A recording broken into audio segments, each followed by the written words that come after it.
have now been in Iran for 14 days, and my inbox is flooded from people asking me how I can visit with a US passport. I've also been getting a lot of hate mail about coming here, which makes me laugh because Iran is actually one of the safest countries I've ever visited. So in this video, I'm gonna give you some tips for how to visit Iran as both an American and other nationalities. First and foremost, let's talk about visas because the requirements differ for every nationality. If you hold a US passport, then you must get a visa before coming to Iran, and the only way to get approved is by going on a group or private tour. The organization will send a letter of invitation to the Iranian government, which took me about 6 weeks to process. And then I got this e-visa certificate, which I had to send to the Pakistani embassy in Washington, D.C. because there is no Iranian embassy in the States. After a few more days of waiting, I finally got a 20-day single-entry visa to Iran, and I was ready to go. Once you're on the ground in Persia, you must be accompanied by your guide at all times. I went with G-Adventures, a company I've used before and really like, and their trip to Iran has been life-changing. As I'm here on the mountain overlooking Persepolis, and I don't even know why it's not one of the 7 wonders of the world because this place is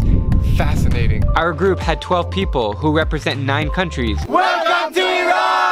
And our guide, Amin, is brilliant about Persian history and has become one of my good friends. The tour was a great balance of sightseeing and free time, and I highly recommend G's trip if you want to visit Iran. Alright, on to other nationalities. If you come from any of the countries in green, then you are visa-free or can get a 30-day visa on arrival at international airports in Iran. You do not need to go on an organized tour, but you need to show proof of an outbound flight, travel insurance, and pay the fee in US dollars or euros. If you come from any of the countries in gray, then you'll need to apply for a visa in advance at your nearest Iranian embassy. But if you go with G-Adventures, then they can assist with a letter of invitation, making it a lot less stressful. Here are some additional tips to know about Iran before you come. Seasons. Avoid coming in the heat of summer and the freeze of winter. The best months are October, November, and March, April. Accessories. Bring a lot of tissue because most toilets don't provide. And if you come in the hot season like I did, always have sunscreen, a hat, and bottled water. Cash. Bring twice the amount of US dollars you think you'll need because in Iran, it's cash only for travelers. No banks or ATMs in this country approve foreign cards, similar to the situation in Cuba. I'm Trubinsky and I'm going to show you what $10 can get you in Cuba.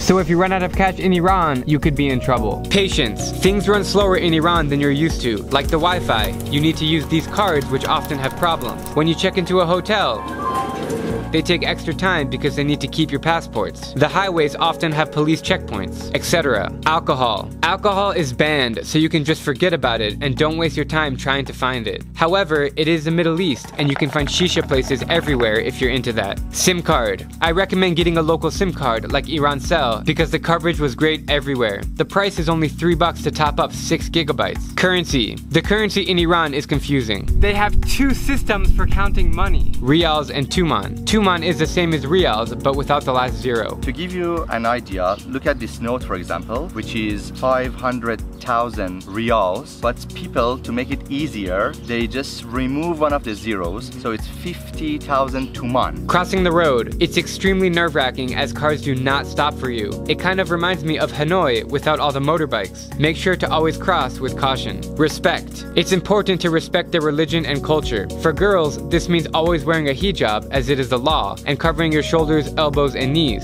For guys, this means always wearing pants. Open mind. When you come to Persia, you will learn so much about history as you visit these magnificent sites. The original color was like that, exactly like what you saw in the museum. Keep your eyes and ears open and just absorb the magic. If you guys have any further questions about Iran, please